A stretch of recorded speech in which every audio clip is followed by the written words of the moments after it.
Saudaraku, mari kita jujur pada diri sendiri. Pernahkah terlintas di benak Anda setelah bertahun-tahun menjaga sholat 5 waktu, bahkan rajin duha dan tahajud, mengapa pintu rezeki terasa berat, hati masih sempit, dan masalah seolah tak berkesudahan? Kita sering merasa aman karena sudah menunaikan tiang agama. Tapi, tahukah Anda, ada satu kesalahan fatal yang sangat halus, jarang disadari, yang bisa membuat seluruh ibadah kita, bahkan sholat kita, diangkat lalu dilemparkan kembali ke wajah kita tanpa membawa manfaat sedikit pun.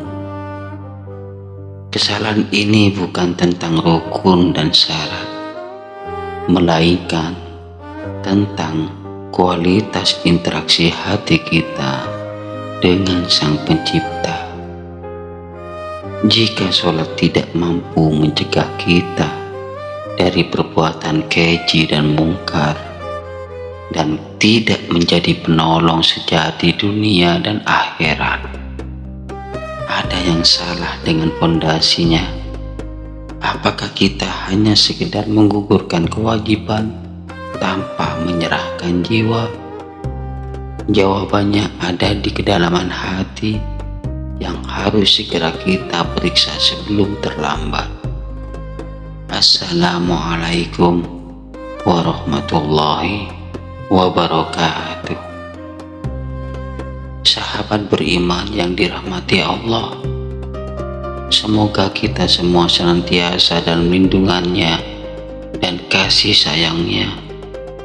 Kita bicara tentang sholat, rukun Islam yang paling agung, yang menjadi pembeda antara seorang muslim dan orang yang lalai. Namun belakangan ini banyak dari kita yang terjebak dalam rutinitas tanpa ruh. Sholat seolah menjadi sekumpulan gerakan akrobatik yang kita lakukan dalam kecepatan kilat, diapit oleh jadwal pekerjaan yang padat. Bahkan kadang kita laksanakan di ujung waktu dengan tergesa-gesa. Kita lupa bahwa sholat adalah mi'raj orang beriman, kesempatan emas untuk bercakap langsung dengan Allah Subhanahu wa Ta'ala.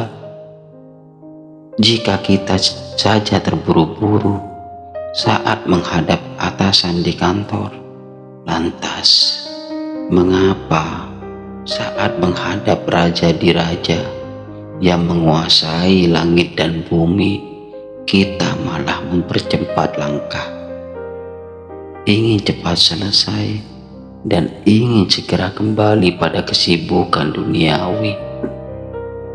Ini adalah tanda pertama bahwa kita belum menemukan kehangatan sejati dalam ibadah.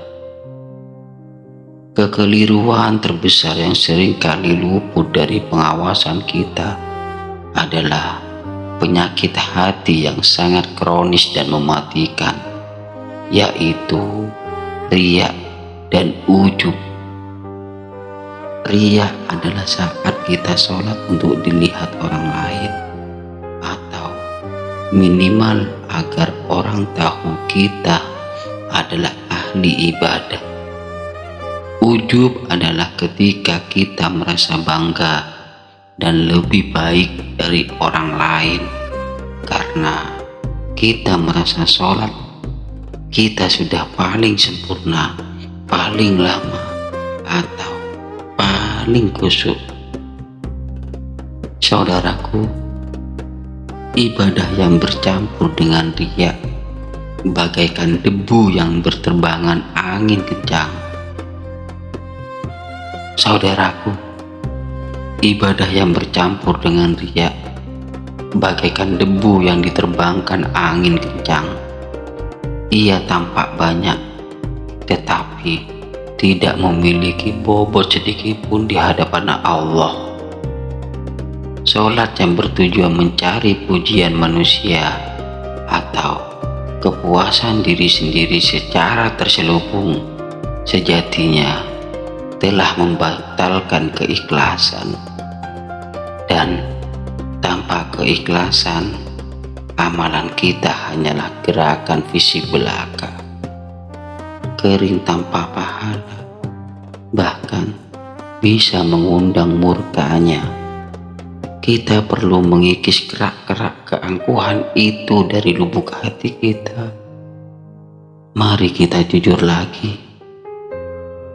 Coba ingat, berapa kali dalam seminggu kita benar-benar merasakan ketenangan saat takbiratul ihram, saat hati kita mengucapkan Allahu Akbar dengan keyakinan penuh bahwa segala sesuatu selain Dia adalah kecil. Seringkali saat baru saja masuk sholat, pikiran kita langsung melayang ke tumpukan pekerjaan, tagihan yang belum dibayar, atau bahkan konflik yang baru terjadi. Kita menyelesaikan sholat, tetapi sholat itu tidak menyelesaikan masalah kita, karena jiwa kita tidak ikut bersujud.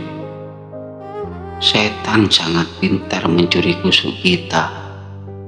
Ia tidak peduli kita berdiri, ruku, atau sujud.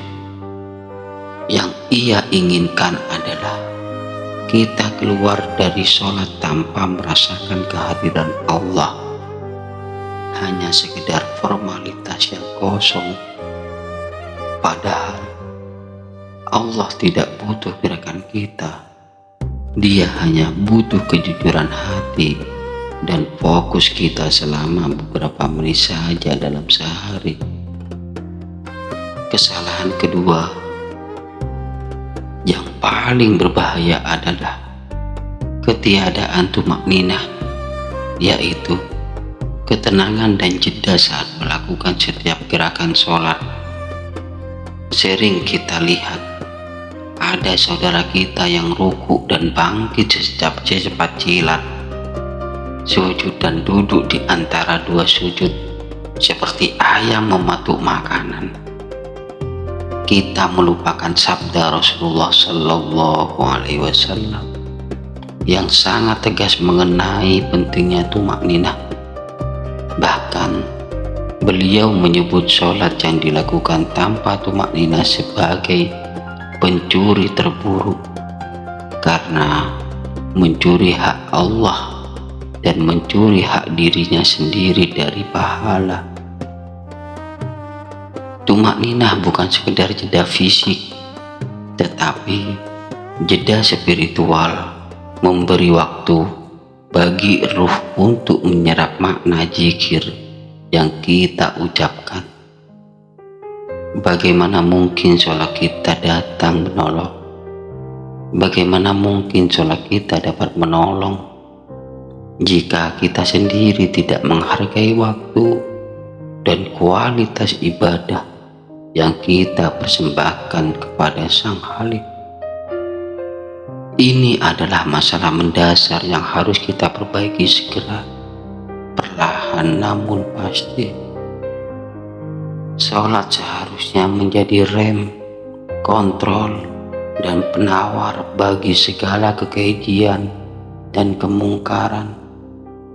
Jika kita adalah seorang muslim yang rajin sholat 5 waktu, tetapi lisan kita masih tajam menyakiti orang lain, tangan kita masih suka mengambil hak yang bukan milik kita, dan hati kita masih dipenuhi dengan iri, dengki, dan ghibah, maka ada sinyal bahaya yang harus segera kita tanggapi.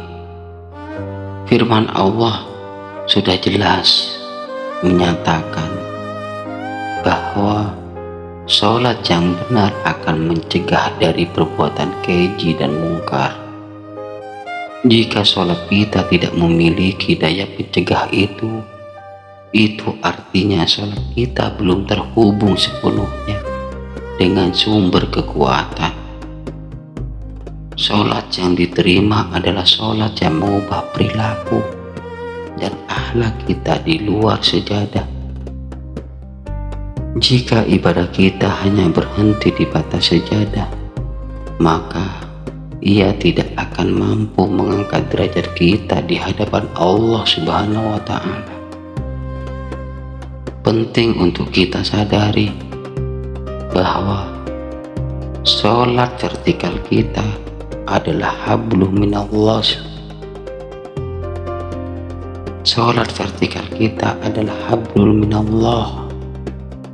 Tidak akan sempurna tanpa keseimbangan horizontal, yaitu hablum minan nas. Banyak orang yang sangat khusyuk di dalam masjid, bahkan air mata mengalir saat bermunajat. Tetapi begitu keluar, ia menjadi pribadi yang sangat kasar, pelit, suka menipu, atau bahkan memutuskan silaturahmi dengan tetangga atau keluarga dekatnya. Ingatlah kisah seorang wanita yang rajin sholat malam dan puasa sunnah itu, tetapi ia menyakiti tetangganya dengan lisan, dan Rasulullah bersabda bahwa tempatnya adalah di neraka. Ia menunjukkan beberapa dosa-dosa interaksi sosial, ghibah, fitnah, dan kezaliman dapat menghapus dosa sholat sebagai apapun yang kita kumpulkan. Sholat yang menolong adalah sholat yang dibungkus dengan akhlak mulia, mencerminkan kemurahan hati dan kebersihan jiwa. Lalu, bagaimana kita bisa mengatasi kekosongan ini? Langkah pertama adalah dengan melakukan taubat yang tulus atas kelalaian kita. Khususnya sebelum sholat, bersihkan hati dan niatkan sholat semata-mata karena Allah. Ambil wudhu dengan sempurna. Nikmati setiap tetesan air yang membasuh dosa-dosa kecil kita. Fokuskan niat dan berjanjilah pada diri sendiri untuk tidak tergesa-gesa. Saat mengucapkan takbiratul ihram, berdirilah dengan tegak seolah-olah Anda benar-benar sedang dipantau langsung oleh Yang Maha Melihat. Hati harus hadir. Jika pikiran mulai berkelana, segera tarik kembali fokus kita dan ingat, aku sedang menghadap Robku, Sang Penguasa segalanya. Ini bukan tentang kuantitas rakaat, tetapi tentang kualitas pertemuan batin. Kesalahan yang lain yang jarang disadari oleh minimnya pemahaman kita terhadap bacaan sholat. Kita membaca Al-Fatihah, Subhanallah, dan doa-doa lainnya, tetapi kita hanya mengucapkan suara tanpa mengetahui maknanya. Jika kita tidak mengerti apa yang kita sampaikan, bagaimana mungkin hati kita bisa tersentuh dan terhubung? Mulai sekarang, luangkan waktu sebentar untuk menghayati terjemahan setiap ayat dan zikir dalam sholat. Ketika kita mengucapkan iyyaka na'budu wa iyyaka nasta'in, hanya kepada Engkaulah kami menyembah dan hanya kepada Engkaulah kami memohon pertolongan. Rasakan kebergantungan total kita kepada Allah itu. Pemahaman makna adalah kunci untuk membuka pintu khusyuk dan membuat sholat kita benar-benar hidup, insya Allah. Sahabatku, sholat adalah hadiah terindah dari Allah. Jangan biarkan hadiah ini menjadi beban yang ingin segera kita singkirkan. Sholat yang menolong adalah sholat yang memiliki integritas. Sholat yang mengubah kita dari dalam, bukan hanya dari luar. Koreksi diri kita hari ini. Periksa riya yang mungkin tersembunyi di sudut hati. Perbaiki tumak ninah dan akhlak kita. Ingatlah, yang diterima di sisi Allah bukanlah gerakan sempurna, melainkan hati yang tulus dan jujur. Mari kita jadikan sholat kita sebagai penyejuk mata dan benteng yang kokoh dari godaan dunia ini.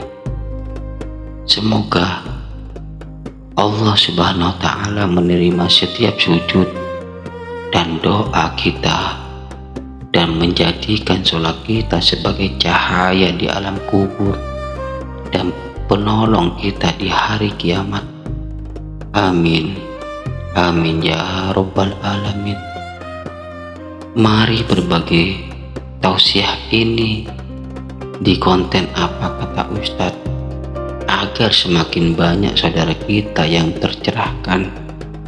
Tinggalkan komentar tentang resolusi sholat Anda, dan mari kita saling mendoakan agar kita semua istiqomah di jalan kebaikan. Wabillahi taufiq wal hidayah. Wassalamualaikum warahmatullahi wabarakatuh.